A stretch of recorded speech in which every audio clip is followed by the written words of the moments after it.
Na katika makala yetu kuhusu Ifahamu China, tunaangazia jinsi China inavyozidi kuimarisha maendeleo katika kubuni nafasi za ajira na kuimarisha hifadhi ya jamii kupitia utekelezaji wa mpango wa 14 wa miaka mitano kati ya mwaka 2021 na 2025, ikilenga kuhakikisha ustawi wa wananchi na maendeleo endelevu ya kijamii. Tazama mtazamaji.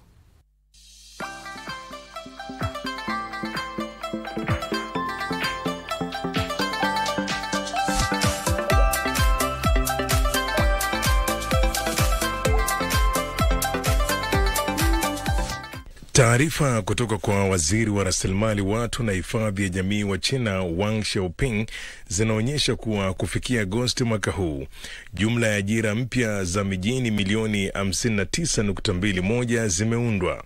Idadi hiyo imezidi lengo lililowekwa la ajira milioni 55, ishara kwamba soko la ajira nchini humo linaendelea kuimarika licha ya changamoto za kiuchumi za kimataifa. Katika kipindi cha mpango wa 14 wa miaka mitano, hali ya ajira nchini China imeendelea kuwa thabiti kwa ujumla, huku muundo wa ajira ukiendelea kuboreshwa na ubora wa kazi ukiongezeka hatua kwa hatua.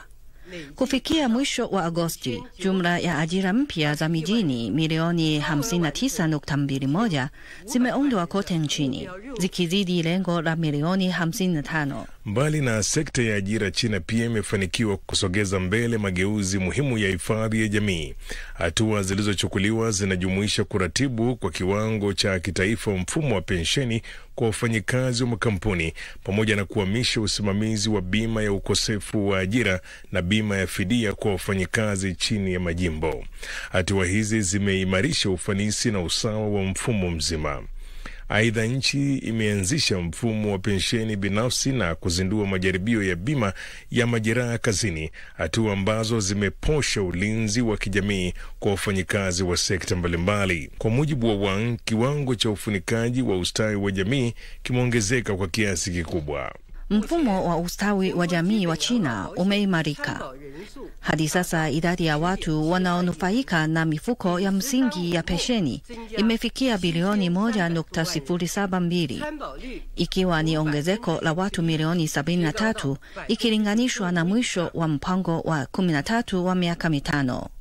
Kiwango cha ufunikaji kimepanda kutoka 91% hadi zaidi ya 95%. Kwa ujumla, mafanikio haya yanaashiria kwamba China inatekeleza kwa ufanisi sera za kukuza ajira, kuboresha ustawi wa raia na kuimarisha uthabiti wa kijamii na kiuchumi katika kipindi hiki cha maendeleo ya kitaifa.